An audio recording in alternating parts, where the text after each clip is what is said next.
Hello friends, வணக்கம். எல்லாரும் எப்படி இருக்கீங்க? நீங்கள் இது வரைக்கும் நம்ம சேனலை சப்ஸ்கிரைப் பண்ணாமல் பார்த்துட்டு இருந்தீங்க அப்படின்னா சப்ஸ்கிரைப் பண்ணிட்டு பாருங்கள். கூடவே இருக்கிற பெல் பட்டனையும் ப்ரெஸ் பண்ணிக்கோங்க. இப்போ வாங்க நம்ம கதைக்குள்ளே போயிடலாம். இரவு பெய்த கனத்த மழையின் காரணமாக கதிரவனும் சற்று தாமதமாகவே உதயமானான். சாலைகளில் உள்ள பள்ளங்களில் மழைநீர் தேங்கி நகராட்சியின் தரம் பெற்ற சாலைகளுக்கு சான்றிதழ் வழங்கி கொண்டிருக்க வேகமாக வந்த போலீஸ் ஜீப் மழைநீரை வாரி இறைத்து செல்கிறது. மண்பாதையில் இறங்கி மக்கள் நடமாட்டம் குறைந்த முள்மரங்கள் முளைத்த அந்த பகுதியில் வந்து ஜீப் நின்றது. ஜீப்பில் இருந்து முதல் ஆளாக இறங்கினார் இன்ஸ்பெக்டர் சரவணன்.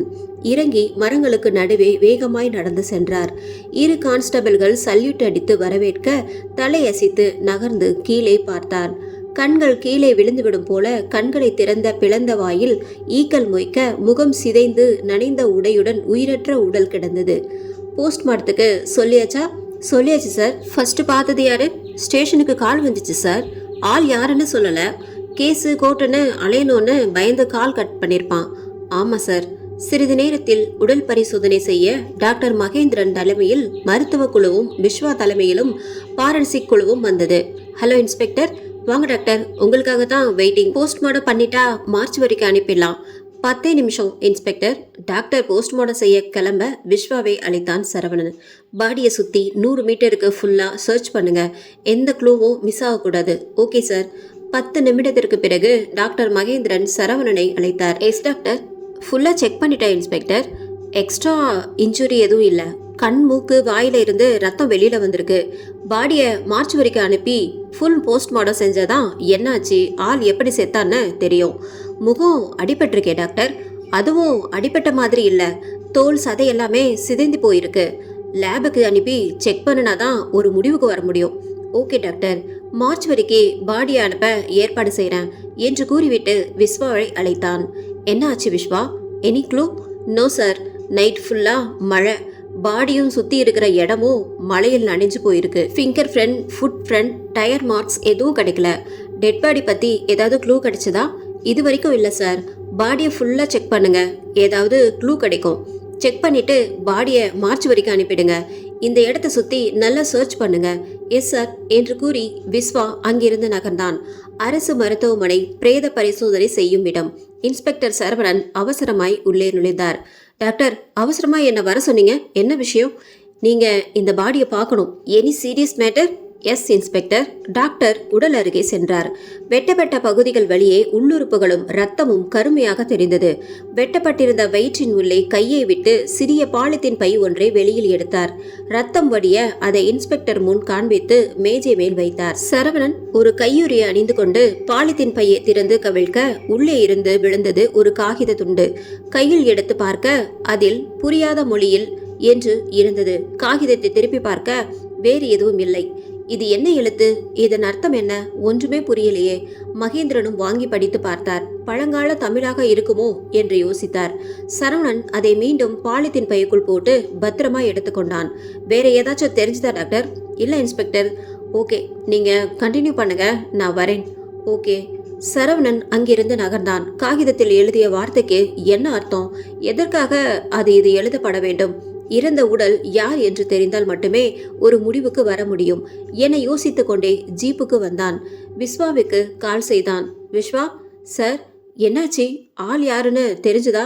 யாருன்னு தெரியல சார். சம்பவம் நடந்த இடத்துல ஒரு விசிட்டிங் கார்டு கிடைச்சது. என்ன விசிட்டிங் கார்டா? ஒரு private hospital visiting card sir. அங்கே போய் விசாரிச்சிங்களா? அங்கே தான் போயிட்டு இருக்கேன் sir. On the way. Okay Viswa, விசாரணை முடிச்சுட்டு கால் பண்ணுங்க. Okay sir. சரவணன் ஜீப்பை இயக்கி காவல் நிலையம் சென்று கொண்டிருக்க அலைபேசி அழைத்தது.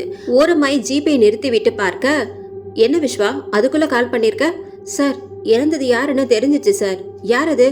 Cheran hospital, doctor Cheran. Doctor சேரனா? ஆமா சார். நேற்று நைட்ல இருந்து அவரை காணும். டெட் பாடி போட்டிருந்த அதே பேண்ட் ஷர்ட் தான் அவரும் போட்டிருக்காரு. இன்வெஸ்டிகேஷன் பண்ண டாக்டர் வீட்டுக்கு தான் போறேன் சார். லொகேஷன் சென்ட் பண்ணுங்க, நானும் வரேன். Okay sir. டாக்டர் சேரன் வீடு. இன்ஸ்பெக்டர் சரவணனும் விஸ்வாவும் கேட்டை திறந்து உள்ளே நுழைந்து அழைப்பு மணியை அழுத்தினர். அழைப்பு மணி சத்தம் கேட்க சிறிது நேரத்தில் கதவு திறந்தது. ஒரு பெண் வெளியில் வந்து காவல்துறை அதிகாரிகள் என்று பார்த்தும் மரியாதையாக உள்ளே அழைத்தார். என்ன விஷயமா வந்திருக்கீங்க sir? Mrs Cheran. Doctor Cheran நேற்று நைட்ல இருந்து காணோன்னு கேள்விப்பட்டோம். அவர் திடீர்னு இப்படி தான் சார் எங்கேயாச்சும் போயிடுவார். அப்புறமா அவரே கால் பண்ணுவார். அவர் நேற்று என்ன ட்ரெஸ் போட்டிருந்தாரு? எதுக்கு சார் கேட்குறீங்க? சும்மா ஒரு கிளாரிஃபிகேஷன் தான். White shirt, black pant shirt. அவர் ஃபோனுக்கு கால் பண்ணி பார்த்தீங்களா? எப்பவும் நடக்கிறது, அதனால கால் பண்ணலை. ப்ளீஸ் அவருக்கு கால் பண்ணுங்க. மிஸ்ஸஸ் சேரன் குழப்பத்துடன் டாக்டர் சேரனுக்கு அலைபேசியில் தொடர்பு கொள்ள முயற்சிக்க சுவிட்ச் ஆஃப் செய்யப்பட்டுள்ளதாக பதிவு செய்யப்பட்ட குரல் கேட்டது. சுவிட்ச் ஆஃப்ல இருக்கு சார். சரவணன் விஸ்வாவை பார்க்க அவன் தன் அலைபேசியில் இருந்து இறந்த உடலின் புகைப்படத்தை காட்டினான். காலையில இந்த பாடி கிடைச்சது, இது யாருன்னு உங்களுக்கு தெரியுதா? அந்த பெண் பதட்டமாய் அலைபேசியை வாங்கி புகைப்படத்தை பார்க்க அவள் கண்கள் கலங்க தொடங்கியது. இதே பேண்ட் ஷர்ட் தான் அவரும் போட்டுட்டு போனாரு என கதறி அழத் தொடங்கினார். I am extremely sorry. Body மார்ச்சுவரில் இருக்கு. போஸ்ட்மார்டம் முடிந்ததும் நீங்க பாடியை வாங்கிக்கலாம் என கூறி வெளியேறினர். காவல் நிலையம். விஸ்வா, டாக்டர் சேரன் எதுக்காக கொலை செய்யப்படணும்? என்ன மோட்டிவா இருக்கும்? இது வரைக்கும் எந்த க்ளூவும் கிடைக்கல சார். ஒரு க்ளூ கிடைச்சிருக்கு விஸ்வா. எனக்கு அது புரியல. உங்களுக்கு புரியுதா பாருங்க. பாலித்தீன் பையை விஸ்வாவிடம் கொடுத்தார். விஸ்வா பிரித்து காகிதத்தை பார்த்தான். அவனுக்கும் அந்த வார்த்தை புரியவில்லை. சுத்தமா புரியல சார். நமக்கு கிடைச்ச ஒரே க்ளூ இதுதான். அதுவும் டாக்டரோட உடம்புக்குள்ள இருந்து கிடைச்சிருக்கு. கொலையாளி இது மூலமா ஏதோ சொல்ல வரான். அது என்னன்னு தான் தெரியல. மேக்சிமம் இந்த மாதிரி க்ளூ எல்லாம் கொலை செஞ்சதுக்கான காரணமாக இருக்கலாம். இது என்னன்னே நமக்கு புரியலையே சார். இது தமிழ் ரீசர்ச் சென்டருக்கு அனுப்புவோம். அவங்களுக்கு கண்டிப்பா தெரிஞ்சிருக்கும் சார். சரி, நீங்க கொடுத்துட்டு சேரன் கிளினிக்ல ஒருத்தரை விடாம விசாரணை பண்ணிட்டு வாங்க. எந்த ஒரு சின்ன விஷயமும் இக்னோர் பண்ண வேண்டாம். ஓகே சார் என்று சல்யூட் அடித்து சென்றான் விஸ்வா. அலைபேசி அழைக்க எடுத்தார். Inspector speaking. மகேந்திர பேசுகிறேன் இன்ஸ்பெக்டர். சொல்லுங்க டாக்டர். போஸ்ட்மார்டம் ரிப்போர்ட் ரெடியா இருக்கு. ஹாஸ்பிட்டல் வரீங்களா? 10 மினிட்ஸ்ல அங்க இருப்பேன் டாக்டர். ஓகே இன்ஸ்பெக்டர், வாங்க. அலைபேசியை வைத்துவிட்டு ஜீப்பில் ஏறினார். ஜீப் நேராக மருத்துவமனை சென்றது. கீழே இறங்கி டாக்டர் மகேந்திரனின் அறைக்கு சென்றார். டாக்டர் அவருக்காகவே காத்து கொண்டிருந்தார். வாங்க இன்ஸ்பெக்டர். உள்ளுறுப்பு எல்லாம் சிதைந்து உடம்புல இருக்க துவாரங்கள் வழியா ரத்தம் வழிந்து உயிர் போயிருக்கு. வயிறு ஃபுல்லா நெருப்புல கருகின மாதிரி இருக்கு. இதுக்கு என்ன காரணம் டாக்டர்? ஆசிட். ஆசிட்டா? ஆமா, ஹைட்ரோகுளோரிக் ஆசிட். இது மிகவும் ஆபத்தான ஆசிட். இது சிதைக்கும் தன்மை இருக்கிற, அதிக விஷத்தன்மை இருக்கிற ஆசிட். இந்த ஆசிட்டை தான் அவருக்கு கொடுத்துருக்காங்க. அதோட விளைவு தான் அவர் உடம்பு ஃபுல்லா செதைஞ்சிருக்கு. எவ்வளோ கொடூரமாக, எதுக்காக கொலை பண்ணணும்? கொலையானது யாருன்னு தெரிஞ்சிருச்சா inspector? Doctor Cheran. Oh my god, அவருக்கா இந்த நிலைமை? உங்களுக்கு அவரை தெரியுமா? அவரும் ஒரு பெரிய போஸ்ட்மார்டம் ஸ்பெஷலிஸ்ட். ரிட்டையர்ட் ஆகிட்டாரு. ஒரு ஹாஸ்பிட்டல் ஓப்பன் பண்ணியிருந்தாரு. அவரை எதுக்காக கொலை செஞ்சிருப்பாங்கன்னு உங்களுக்கு தோணுதா doctor? No idea inspector. Okay doctor, thank you. வெளியில் வந்த இன்ஸ்பெக்டர் ஒரு ஓய்வு பெற்ற மருத்துவரை எதற்காக கொலை செய்ய வேண்டும்? அதுவும் இப்படி கொடூரமாக? அந்த காகித வார்த்தை என்னவென்று தெரிய வேண்டும். அப்பொழுதுதான் இதற்கு ஒரு முடிவு வரும் என்று எண்ணிக்கொண்டே ஜீப்பில் ஏறினார். ஜீப் வேகமாக புகையை கக்கி சென்றது. அடுத்த நாள் காலை இன்ஸ்பெக்டர் சரவணன் வீடு. எப்பொழுதும் போல சரவணன் எழுந்து தன் காலை வேலைகளை முடித்துவிட்டு செய்தித்தாள் படித்துக் கொண்டிருந்தார். டாக்டர் சேரனின் கொலையும் பெரிதாக விவரிக்கப்பட்டு இருந்தது.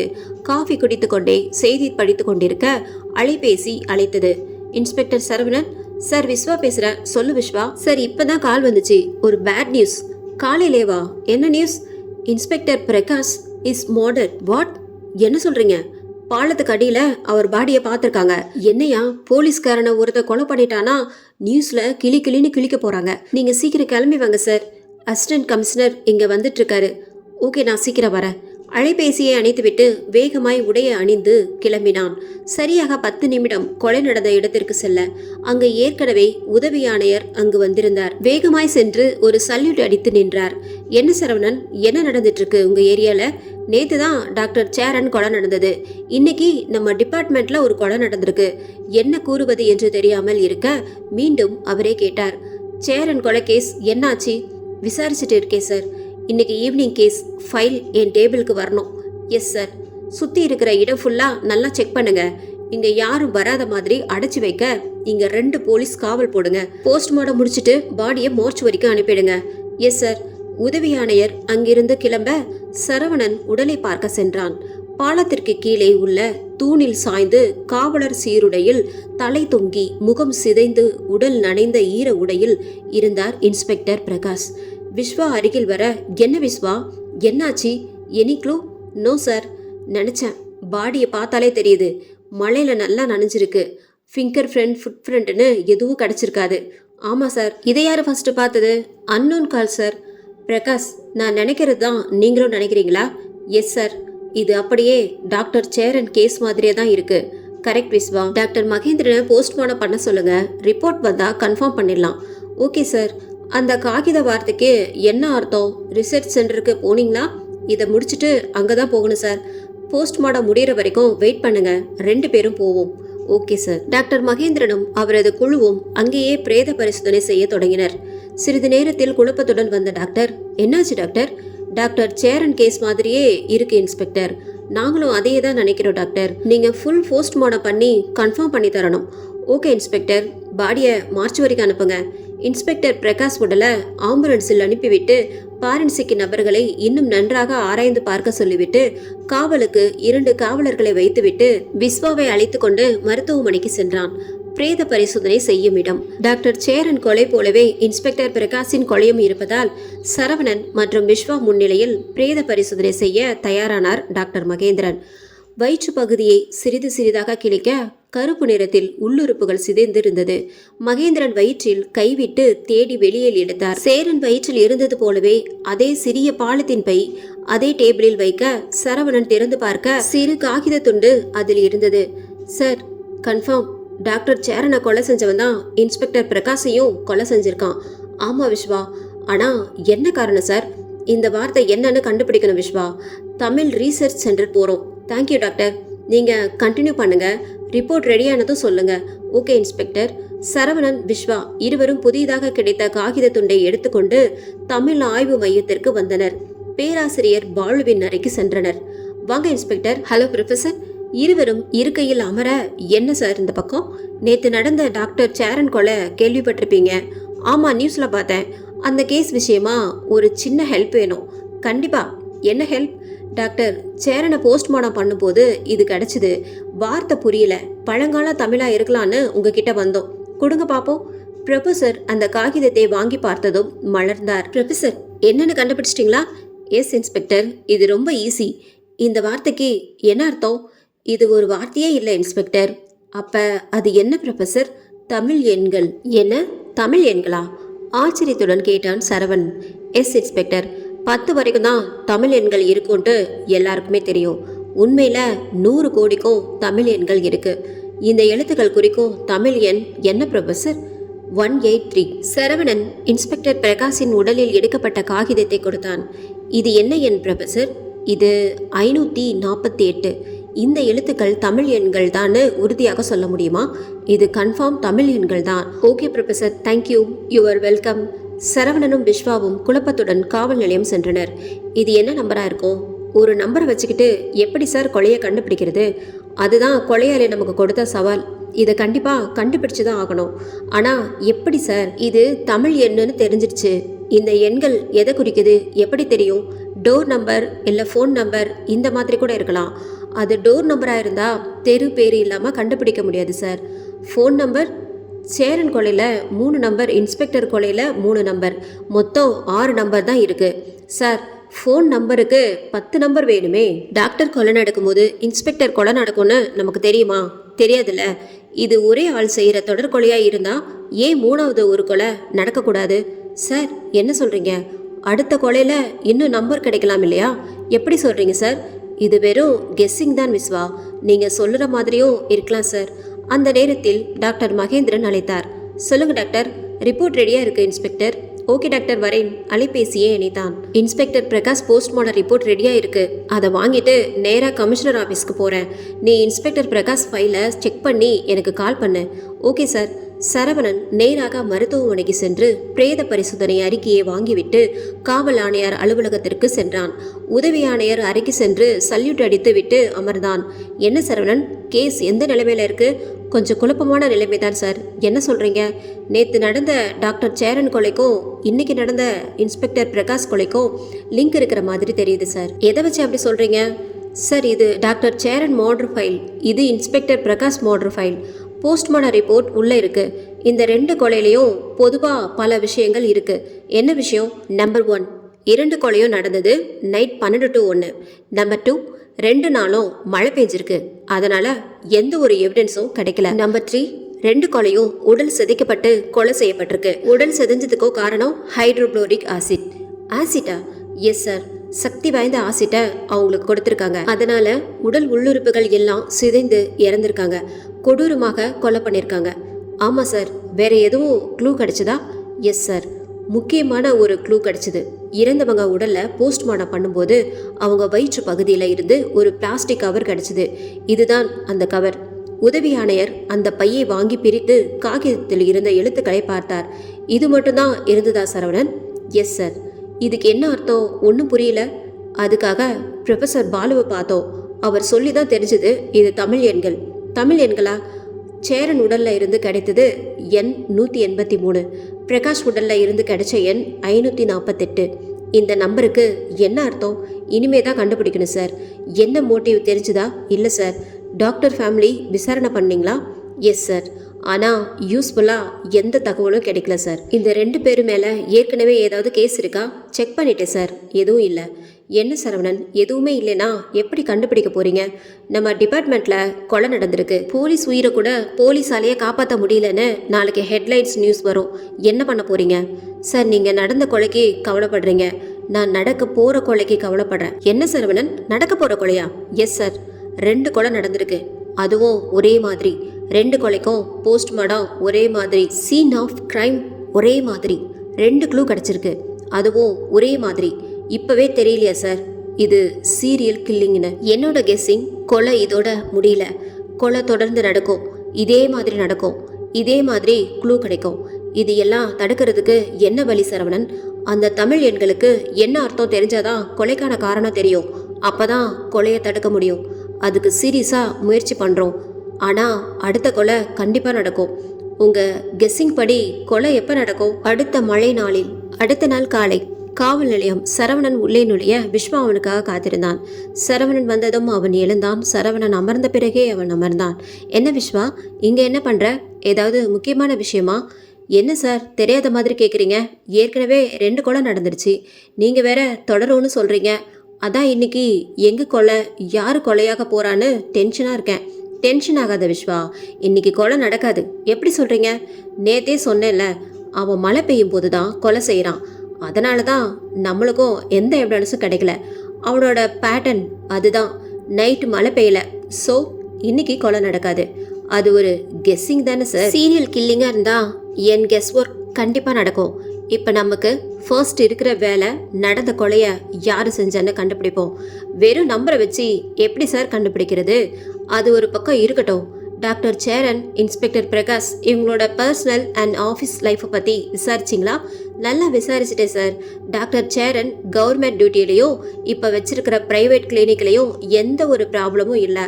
விசாரித்த வரைக்கும் நல்லவர் தானே சொல்கிறாங்க. இன்ஸ்பெக்டர் பிரகாஷ் எப்படி? அவரும் அப்படிதான். எந்த ஒரு பிளாக் மார்க்கும் இல்லை. லஞ்சம் வாங்குறத தவிர இது தவிர 2 பேருக்கும் சொத்து தகராறு, பண பிரச்சனை, இல்லீகல் கான்டாக்ட் எதுவுமே இல்லை. லஞ்சம் வாங்குறாரு சொல்றீங்க, ஆனால் பிளாக் மார்க் இல்லை அப்படின்னு சொல்றீங்க. மாட்டினா தானே சார் பிளாக் மார்க். மாட்டாம பண்ணிட்டு இருந்திருக்காரு. விஸ்வா, இவங்க 2 பேரும் ஏதாவது கேஸில் இன்வால்வ் ஆகியிருக்காங்களா? நான் தான் சொன்னேன் சார், 2 பேரு மேலேயும் எந்த ஒரு பிளாக் மார்க்கும் இல்லை. அப்படி இல்லை விஸ்வா, டாக்டர் சேரன் ஒரு போஸ்ட்மார்டம் ஸ்பெஷலிஸ்ட். ஏதாவது மர்டர் கேஸ் சம்மந்தமாக 2 பேரும் இன்வால்வ் ஆகியிருக்காங்களா? அந்த மாதிரி நான் யோசிக்கவே இல்லை sir. Okay Viswa, first inspector Prakash handle பண்ண கேஸ் ஃபைல் எல்லாம் வேணும். அப்போ தான் இவங்களுக்கு என்ன சம்மந்தம்னு கண்டுபிடிக்க முடியும். 1 ஹவரில் எல்லா ஃபைலும் எடுத்துகிட்டு வரேன் சார். ஓகே விஸ்வா, அதுக்குள்ளே நான் பக்கத்தில் இருக்கிற லைப்ரரிக்கு போயிட்டு வரேன். எதுக்கு சார்? வந்து சொல்கிறேன். விஸ்வா இன்ஸ்பெக்டர் பிரகாஷின் கேஸ் ஃபைல்களை எடுத்துக்கொண்டு காவல் நிலையம் நுழைந்தான். அங்கு மேஜையில் பல புத்தகங்களை அடுக்கி வைத்துக்கொண்டு ஒரு புத்தகத்தை புரட்டி கொண்டிருந்தான் சரவணன். எதற்காக இத்தனை புத்தகங்களை படித்து கொண்டிருக்கிறார் என்று குழப்பமாக சென்றான். சார், விஸ்வா எல்லா ஃபைலையும் எடுத்துகிட்டு வந்துட்டீங்களா? எஸ் சார், எல்லாமே இருக்கு. ஓகே, கொஞ்ச நேரம் வெயிட் பண்ணு, இதை பார்த்துட்டு வரேன். சார், ஒரு டவுட். கேளு விஸ்வா. எதுக்காக இப்போ புக் படிச்சுட்டு இருக்கீங்க? இங்கே இருக்கிறது எல்லாம் என்ன புக் தெரியுதா? பைபிள், குரான், பகவத்கீதை, புனித நூல் எல்லாமே எடுத்துட்டு வந்திருப்பீங்க போல. ஆமாம். எதுக்கு சார்? கொலையாளி யாருன்னு கண்டுபிடிக்க. இதை வச்சு எப்படி சார் தமிழ் எண்களுக்கு என்ன அர்த்தம்னு இதில் தான் கண்டுபிடிக்க முடியும். புரியல சார். நம்ம தேடுறது ஒரு சீரியல் கில்லர். இந்த மாதிரி சீரியல் கில்லர் எல்லாம் கொலை பண்ணிட்டு அந்த கொலை எதுக்காக செஞ்சாங்க அப்படின்னு ஏதாவது குறிப்பு விட்டுட்டு போவாங்க. அது எந்த மாதிரி வேணாலும் இருக்கலாம். அதுல சீரியல் கில்லர்ஸ் இந்த மாதிரி புனித நூல்கள்ல கொல்லப்பட்ட வரிகள் மூலமா கொலைக்கு என்ன காரணம்னு சொல்லுவாங்க. இந்த மாதிரி படம் நீ நிறைய பார்த்திருப்ப தானே? ஆமா சார், நமக்கு கிடைத்த தமிழ் எண்களும் இந்த மாதிரி ஒரு புனித நூல்ல இருக்கிற ஒரு பக்க எண்ணாகவோ இல்ல ஒரு அத்தியாயம் எண்ணாகவோ இருக்கலாம். அதனாலதான் லைப்ரரி போய் இந்த புக்கெல்லாம் எடுத்துட்டு வந்தேன். இதுல தேடினா நம்ம கேள்விக்கு விடை கிடைக்க வாய்ப்பு இருக்கு. சார், நான் ஒன்னு சொன்னா தப்பா நினைக்க மாட்டீங்களே? சொல்லு விஸ்வா. சினிமால வர்றது எல்லாம் உண்மையா சார்? அதை நம்பிட்டு இப்படி தேடுறது வேஸ்ட் சார். சினிமா பொய்ன்னு சொல்றியா? ஆமா சார், அது முழுக்க முழுக்க ஒருத்தனோட கற்பனையில உருவானது. சினிமா பொய் இல்ல விஸ்வா, வாழ்க்கையில நடக்கிறதோட கொஞ்சம் கற்பனை சேர்த்து எழுதின கதை, அவ்வளோதான். அது முழு பொய்யும் இல்ல, நடக்க முடியாதுன்னு சொல்ல முடியாது. பல உண்மைகள் நிகழ்வுகள் அப்படியே சினிமாவா வந்திருக்கு. நம்மளை சுத்தி நடக்கிற உண்மை சம்பவங்களின் பாதிப்பும் பிரதிபலிப்பும் தான் சினிமா. எனக்கு நம்பிக்கை இல்லை சார். விஸ்வா, நம்ம கிட்ட இருக்கிறது 2 க்ளூ. நம்பிக்கை இருக்குதோ இல்லையோ, நம்ம வேலையை நம்ம பண்ணி தான் ஆகணும். ஓகே சார், அந்த 2வது க்ளூ என்ன சார்? மறந்துட்டீங்களா விஸ்வா? 2 கொலையில மரணத்திற்கான காரணம் என்ன? Acid, hydrochloric acid. இதுவும் நமக்கு கிடைச்ச முக்கியமான க்ளூ. இதை வச்சு என்ன சார் பண்ண முடியும்? ஹைட்ரோகுளோரிக் ஆசிட் அதிக விஷத்தன்மை இருக்கிற ஆசிட். இது அவ்வளோ சீக்கிரம் எல்லாருக்கும் கிடைக்காது. சில கண்ணாடி பொருள் தயாரிக்கிற ஃபேக்ட்ரி, அயன் ஃபேக்ட்ரியில தான் இது யூஸ் பண்ணுவாங்க. ஸோ இந்த ஆசிட் எங்கே கிடைக்கும்? டீட்டெயில்ஸ் கலெக்ட் பண்ணுங்க. Okay sir. இந்த மாதம் யார் யார் அதை வாங்கியிருக்காங்க லிஸ்ட் எடுங்க. அங்கெல்லாம் போய் விசாரணை பண்ணுங்க. நம்ம தேடுற ஆள் இந்த லிஸ்ட்ல இருக்க வாய்ப்பு இருக்கு. Super idea sir. இப்பவே அதை விசாரணை பண்றேன். ஓகே விஸ்வா, அடுத்த கொலை நடக்கிறதுக்குள்ள நம்ம அவனை நெருங்கணும். எவ்வளோ சீக்கிரம் வேலையை முடிக்க முடியுதோ அவ்வளோ சீக்கிரம் முடிச்சிருங்க. கண்டிப்பா சார் என்று கூறி விஸ்வா வெளியேறினான். சரவணன் நூல்களில் தன் கவனத்தை நுழைத்தான். 1 மணி நேரத்திற்கு பிறகு விஸ்வா பைக்கை நிறுத்திவிட்டு காவல் நிலையத்திற்குள் நுழைந்தான். இன்ஸ்பெக்டர் சரவணன் அதே இடத்தில் அமர்ந்து வழக்கு சம்பந்தமான கோப்புகளை பார்த்து கொண்டிருந்தார். சார், வா விஸ்வா. சார், இது ஹைட்ரோகுளோரிக் ஆசிட் வாங்கினவங்க லிஸ்ட். இந்த மாதம் ஃபுல்லாக லிஸ்ட் எடுத்தீங்களா? Yes sir. மொத்தம் 20 பார்ட்டி ஆசிட் ஆர்டர் பண்ணியிருக்காங்க. அதில் 15 பார்ட்டி ஆசிட் வாங்கிட்டு போயிருக்காங்க. இதில் எத்தனை பேர் ரெகுலர் கஸ்டமர்? 12 பேர் ரெகுலர் கஸ்டமர் சார். 3 பேர் நியூ கஸ்டமர். எல்லா அட்ரஸும் இருக்கா? இருக்கு சார். ஓகே, ஃபர்ஸ்ட் அந்த நியூ கஸ்டமர் அட்ரஸ் போய் விசாரணை பண்ண. எதுக்காக வாங்கினாங்க, எப்படி அதை யூஸ் பண்ணினாங்க, ஃபுல் டீட்டெயில்ஸ் கலெக்ட் பண்ணுங்க. ஓகே சார் என்று கூறி நின்றான். சிறிது நேரம் கழித்து தலை நிமிர்ந்து பார்த்த சரவணன், என்ன விஸ்வா, புக்கெல்லாம் படிச்சுட்டு இருந்தீங்க, என்னாச்சு சார்? இப்போ கேஸ் ஃபைல் பார்க்குறீங்க? இப்போ வரைக்கும் அதுதான் பார்த்துட்டு இருந்தேன் விஸ்வா. ஆனால் அதில் நமக்கு தேவையான எதுவும் கிடைக்கல. நான் தான் சொன்னேனே சார், அது எல்லாம் சினிமாவில் மட்டும்தான் நடக்கும். கண்டிப்பாக கிடைக்கும் விஸ்வா. நம்ம ஏதோ ஒன்று மிஸ் பண்ணுறோம். அது என்னன்னு தான் நமக்கு தெரியல சார். நம்ம சரியான ரூட்ல தான் போகிறோம். ஆசிட் வாங்கினவங்க லிஸ்ட் கிடச்சிருக்கு. அதை வச்சு விசாரணை பண்ணனா கண்டிப்பாக க்ளூ கிடைக்கும். அதே மாதிரி டாக்டர் சேரனும் இன்ஸ்பெக்டர் பிரகாஷும் சம்மந்தப்பட்ட கேஸ் என்னன்னு தெரிஞ்சா ஹெல்ப்ஃபுல்லாக இருக்கும். ஆமாம் விஸ்வா, அந்த டீட்டெயில்ஸ் தான் பார்த்துட்டு இருக்கேன். கேஸ் நிறைய இருக்கா சார்? ஆமாம், 20 murder case inspector Prakash deal பண்ணியிருக்காரு. அதில் 10 கேஸ் டாக்டர் சேரன் போஸ்ட்மார்ட்டம் பண்ணது. Super sir. அந்த 10 கேஸில் சம்மந்தப்பட்ட குற்றவாளிகளை விசாரிச்சா ஏதாவது தகவல் கிடைக்கும் சார். குற்றவாளிகள் மட்டும் இல்லை, கொலையான குடும்பத்தை சேர்ந்தவங்களையும் விசாரணை செய்யணும். அதே சமயம் டாக்டர் கூட வேலை பார்த்தவங்க, இந்த கேஸ் நடந்த போது இன்ஸ்பெக்டர் கூட இருந்த போலீஸ் எல்லாரையும் விசாரணை செய்யணும். எதுக்காக இவங்கள விசாரணை செய்யணும்? கொலை செய்யப்பட்டவங்க மதிக்கத்தக்க பதவியில இருக்க 2 பேரு. அந்த கொலை சாதாரணமா நடக்கல, கொடூரமா நடந்திருக்கு. அதனால அவங்க 2 பேரு மேல ஏதோ தப்பு இருக்குன்னு தோணுது. கரெக்ட் தான் சார். அதனால தான் எல்லாரையும் விசாரிக்க சொல்றேன். Okay sir. விஸ்வா, நீ ஆசிட் வாங்கின லிஸ்டில் இருக்கிறவங்க அட்ரஸை போய் விசாரி. நான் கேஸ்ல சம்பந்தப்பட்டவங்க எல்லாரையும் விசாரணை பண்றேன். இருவரும் எழுந்து வெளியே வந்தனர். அப்பொழுது வெளி சுவற்றில் தொங்கிக் கொண்டிருந்த தகவல் பலகை கீழே விழுந்தது. சரவணன் அதை எடுத்து சுவற்றில் மாட்டினான். அப்பொழுதுதான் அதில் எழுதியிருந்த வரிகளை கவனித்தான். குறள் 183. புறங்கூறி பொய்த்துயிர் வாழ்தலின் சாதல் அரங்கூற்றும் ஆக்கத்தரும். அந்த குறளையை பார்த்து கொண்டிருந்தான். சார், என்னாச்சு? இந்த குறள் பாருங்க விஸ்வா. அதுல என்ன சார்? விஸ்வா, குறள் எண் 183 டாக்டர் சேரன் பாடியில இருந்து எடுத்த தமிழ் எண் 183. ஒருவேளை அந்த தமிழ் எண் குறிக்கிறது திருக்குறளா இருக்குமோ? சார், நீங்க இன்னும் அதை நம்புறீங்களா? விஸ்வா, திருக்குறள் உலகத்துக்கே பொதுவான ஒரு புனித நூல். வாழ்க்கையை பார்த்து எழுதின ஆகச் சிறந்த நூல். அது மட்டும் இல்ல, நமக்கு கிடைச்ச க்ளூ தமிழ் எண்கள், 3 இலக்க தமிழ் எண்கள். பைபிள், குரான்ல இப்படி ஒரே ஒரு 3 இலக்க எண் இல்ல. அதுல எல்லாம் அதிகாரம், அதோட வரிகளை குறிக்க 2 எண்கள் இருக்கும். திருக்குறள் மட்டும் இந்த மாதிரி எண்கள்ல இருக்கும். சரி சார், இப்ப என்ன பண்ணலாம்? திருக்குறளுக்கு உரை இருக்கிற புக் வேணும். 5 மினிட்ஸ் சார், புக்கோட வர. திருக்குறள் உரை எழுதிய நூலை வாங்கி கொண்டு வந்தான் விஸ்வா. அவசர அவசரமாக அதில் 183வது குறளை தேடினான் சரவணன். புறங்கூறுதல் என்னும் அதிகாரத்தின் கீழ் இருந்து அந்த திருக்குறள். குறள் 183. புறங்கூறி பொய்த்துயிர் வாழ்தலின் சாதல் அறங்கூற்றும் ஆக்கம் தரும். பொருள்: கண்ட இடத்தில் ஒன்றும் காணாத இடத்தில் வேறொன்றுமாக புறங்கூறி பொய்மையாக நடந்து உயிர் வாழ்வதை விட சாவது நன்று. விஸ்வா, இன்ஸ்பெக்டர் பிரகாஷ் உடல்ல இருந்து கிடைச்ச நம்பர் என்ன? 548 சார். மீண்டும் பக்கங்களை திருப்பி தேட செங்கோன்மை என்னும் தலைப்பின் கீழ் அந்த குறள் இருந்தது. குறள் 548. என்பதத்தான் போர முறை செய்ய மன்னவன் தன்பதத்தான் தானே கெடும். பொருள்: நீதி தேடி வருவார்க்கு எளிய காட்சியலானாய் நீதி தேடுவார் சொல்வதை பலவகை நூலாரோடும் ஆராய்ந்து நீதி வழங்காதே ஆட்சியாளன் பாவமும் பழியும் எய்தி தானே அழிவான். 2 கொடைகளிலும் கிடைத்த தமிழ் எண்கள் திருக்குறளை குறிக்கும் எண்கள் என்று கண்டுபிடித்து அந்த திருக்குறளையும் அதன் விளக்கத்தையும் பார்த்து சரவணனும் விஸ்வாவும் ஆச்சரியத்துடன் நின்றனர். எனக்கு புரியல சார். இந்த திருக்குறளுக்கு விளக்கம்தான் டாக்டர் சேரனும் இன்ஸ்பெக்டர் பிரகாஷும் கொலை செய்யப்பட்டதுக்கு காரணம். புறங்கூறி பொய்யா வாழ்றதுக்கு சாகிறது நல்லது. இதுதான் முதல் குறளுக்கு விளக்கம். புறங்கூறுதல் ஒருத்தர் இல்ல, சமயத்துல அவரை பத்தி சொல்றது. இதுக்காகவா டாக்டர் சேரன் கொலை செய்யப்பட்டார்? விஸ்வா, எல்லா இடத்துலயும் அதே அர்த்தம் வராது. பொய்யான குற்றத்தையோ பொய்யான பழியையோ கூட புறங்கூறுதல் குறிக்கலாம். அப்ப அந்த 2வது குறள் சரியான நீதி வழங்காத ஆட்சியாளனுக்கு அழிவு நிச்சயம். இதுதான் இந்த 2வது குறளுக்கு பொருள். அதாவது நீதி வழங்குற இடத்துல இருக்கிற இன்ஸ்பெக்டர் பிரகாஷ் பண்ணின தப்பு தான் அவர் கொலைக்கு காரணம். அப்ப நீங்க சொன்னது சரிதான் சார். இவங்க பண்ணின ஏதோ ஒரு தப்பு தான் இவங்க கொலைக்கு காரணம். இவங்க 2 பேரும் சம்பந்தப்பட்ட கேஸ் எல்லாத்தையும் விசாரிச்சா கண்டிப்பா கொலையாளி யாருன்னு தெரிஞ்சிடும். கரெக்ட் விஸ்வா. ஃபர்ஸ்ட் இவங்க ஃபேமிலி கிட்ட விசாரணை பண்ணணும். நான் நேரா சேரன் வீட்டுக்கு போறேன்.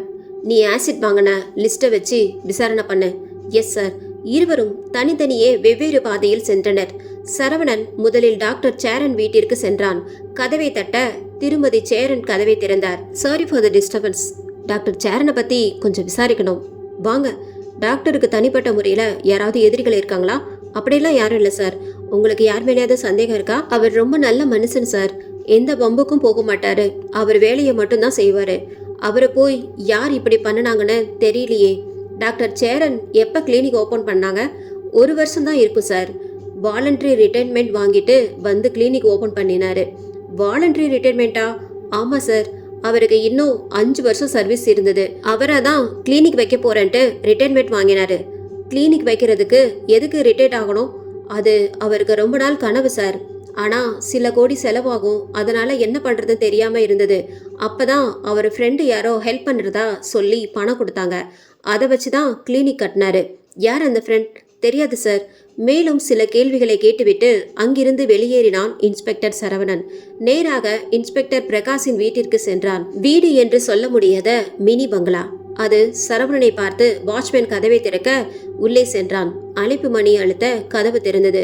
மிஸ்ஸஸ் பிரகாஷ், அம்மா உள்ள இருக்காங்க, உட்காருங்க ஐயா, நான் போய் கூட்டிட்டு வரேன் என்று விலகினாள் வேலைக்காரி. சரவணன் சோஃபாவில் அமர மிஸ்ஸஸ் பிரகாஷ் வந்தாள். பின்னே வேலைக்காரி காஃபியுடன் வந்தாள். என்ன விஷயம் இன்ஸ்பெக்டர்? சின்ன என்கொயரி மேடம். கேளுங்க. சாருக்கு தனிப்பட்ட எதிரிகள் யாராவது இருக்காங்களா? உங்களுக்கு தெரியாததா இன்ஸ்பெக்டர்? போலீஸ்காரங்களுக்கு பல எதிரிகள் இருப்பாங்க. பர்சனலா யாராவது இருக்காங்களா?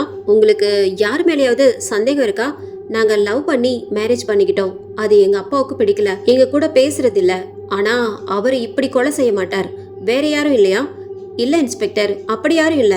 அவர் நேர்மையா இருப்பாரு. ஆனா யாரையும் பகச்சிக்க மாட்டாரு. இந்த வீடு வாங்கின ராசி இனிமே நல்லா இருப்போம்னு சொல்லிட்டே இருப்பாரு. இப்ப அவரே இல்ல. இந்த வீடு எப்போ வாங்கினீங்க? 1 வருஷத்துக்கு முன்னாடி. சார் வீடும் மிடில் கிளாஸ். நீங்களும் வீட்டை விட்டு வந்து கல்யாணம் பண்ணிக்கிட்டீங்க. அப்புறம் எப்படி இவ்வளோ பெரிய வீடு வாங்கினீங்க? அவரோட ஃப்ரெண்டு கொஞ்சம் ஹெல்ப் பண்ணினாங்க இன்ஸ்பெக்டர். யார் அது? பேர் என்ன? தெரியல சார். விசாரணை முடித்துவிட்டு அங்கிருந்து வெளியேறினார் சரவணன். டாக்டர் சேரன் 1 வருடத்திற்கு முன்பு கிளினிக் திறந்திருக்கிறார். அதற்கு அவர் நண்பர் என்னும் ஒருவர் உதவி செய்திருக்கிறார். அதே போல இன்ஸ்பெக்டர் பிரகாஷ் 1 வருடத்திற்கு முன்பு பங்களா வாங்கியிருக்கிறார். அவருக்கும் ஒரு நண்பர் உதவி செய்திருக்கிறார். யார் அந்த நண்பன்? பிஸ்வா ஆசிட் வாங்கியவர்கள் முகவரியை தேடி பிடித்து விசாரணை செய்து கொண்டிருந்தான். இதுவரை எந்த ஒரு தகவலும் கிடைக்கவில்லை. அனைவரும் தங்கள் தொழிலுக்காக ஆசிட் வாங்கி பயன்படுத்தி இருக்கிறார்கள்.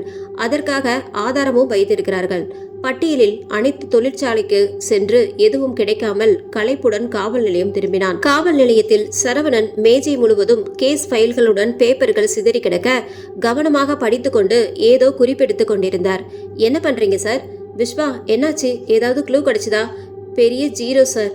எனக்கு ஒரு சின்ன க்ளூ கிடைச்சிருக்கு. என்ன சார்? டாக்டர் சேரன் ஹாஸ்பிட்டல் ஆரம்பிச்சு 1 வருஷம் தான் ஆகுது. வாலண்டரியா ரிட்டையர்மெண்ட் வாங்கிட்டு தான் ஹாஸ்பிட்டல் ஸ்டார்ட் பண்ணியிருக்காரு. அதே மாதிரி இன்ஸ்பெக்டர் பிரகாஷ் 1 வருடத்திற்கு முன்னாடி ஒரு பங்களா வாங்கியிருக்காரு. 2 பேருக்கும் திடீர்னு எப்படி சில கோடிகள் வரைக்கும் கிடைச்சிருக்கும். அவங்க ஒய்ஃப் கிட்ட விசாரணை பண்ணும்போது ஃப்ரெண்டு பணம் கொடுத்து உதவுனதா சொல்றாங்க. ஆனா அவனுங்களுக்கு அந்த ஃப்ரெண்டு யாருன்னு தெரியல. அந்த மிஸ்டர் தான் டாக்டர் சேரனுக்கும் இன்ஸ்பெக்டர் பிரகாஷ்க்கும் இருக்கிற ஒரே கனெக்ஷன்.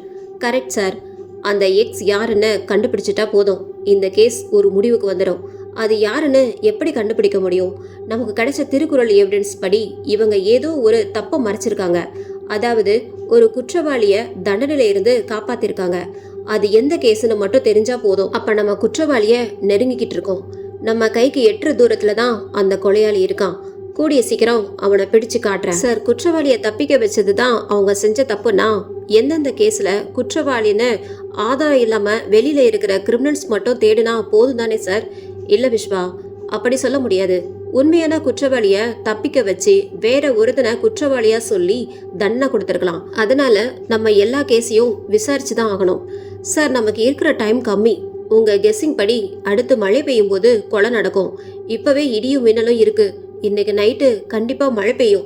இந்த நேரத்துல எப்படி சார் எல்லா கேஸையும் விசாரிக்க முடியும்? விஸ்வா, நமக்கு வேற வழி இல்ல, விசாரிச்சு தான் ஆகணும். அதே நேரம் கொலையும் நடக்காம தடுக்க முயற்சி பண்ணுவோம். இன்ஸ்பெக்டர் பிரகாஷ் ஹேண்டில் பண்ண 10 கேஸ்ல சம்பந்தப்பட்டவங்க எல்லாருக்கும் பாதுகாப்பு கொடுக்கணும். அசிஸ்டன்ட் கமிஷனர் கிட்ட டீட்டெயில்ஸ் சொல்லி ஸ்பெஷல் ஃபோர்ஸா போலீஸ எல்லாருக்கும் காவலா போடணும். Yes sir. நாளைக்கு அடுத்த கொலை நடக்கக்கூடாது. அவனை பிடிச்சாகணும். Okay sir. உதவி ஆணையர் அறை. சரவணன், கேஸ்ல என்ன இம்ப்ரூவ்மெண்ட் சார்? பாடியில இருந்து கிடைச்ச தமிழ் எண்களுக்கு இப்பதான் விளக்கம் கிடைச்சிருக்கு. Very good. அந்த நம்பர்ஸுக்கு என்ன அர்த்தம்? தமிழ் எண்கள் திருக்குறளை குறிக்கும் என்பதையும் அதன் விளக்கத்தையும் கூறினான். அந்த விளக்கமே இருவர் கொலை செய்யப்பட்டதற்கான காரணம் என்றும் கூறினான். வெல்லன் சரவணா, நெக்ஸ்ட் என்ன பண்ண போறீங்க? சார், இன்ஸ்பெக்டர் பிரகாஷ் டீல் பண்ண எல்லா கேஸையும் திரும்ப விசாரிக்கணும். ஆனா அதுக்கு இப்ப நம்ம கிட்ட நேரம் இல்ல. என்ன பண்ணலாம் சொல்லுங்க? பிரகாஷ் டீல் பண்ண கேஸ் சம்மந்தப்பட்டவங்க எல்லார் வீட்டுக்கும் காவல் போடணும். இன்னைக்கு ஒரு நாள் அவன் கொலை செய்யாம தடுத்தா போதும் சார். அவன் யாருன்னு நாளைக்கே நான் கண்டுபிடிச்சிடுவேன். ஓகே சரவணா, எவ்வளோ ஃபோர்ஸ் வேணும்னாலும் கூட்டிட்டு போங்க. இன்னைக்கு நைட்டு கொலை நடக்காம இருக்கிறதுக்கு நீங்க தான் பொறுப்பு. Yes sir. 100 ஸ்பெஷல் ஃபோர்ஸ் காவலர்களை அழைத்து கொண்டு அவர்கள் செய்ய வேண்டிய வேலையையும் இது எவ்வளவு முக்கியமான வேலை என்பதையும் விளக்கி கூறினார். டியர் ஃப்ரெண்ட்ஸ், இன்னைக்கு ஒரு முக்கியமான குற்றவாளியை பிடிக்கிறதுக்காக தான் இங்க கூடியிருக்கோம். இது வரைக்கும் 2 கொலை செஞ்சிருக்கான். ஒரு டாக்டர், ஒரு இன்ஸ்பெக்டர். அடுத்த கொலை இன்னைக்கு நைட்டு நடக்க அதிக வாய்ப்பு இருக்கு. இன்னைக்கு ஒரு நைட்டு அவனை இந்த கொலை பண்ண விடாம தடுக்கணும். அதுக்காக உங்களை தனித்தனியா பிரிச்சு அனுப்ப போறோம். உங்களோட வேலை வீட்டை சுத்தி காவல் இருக்கணும்.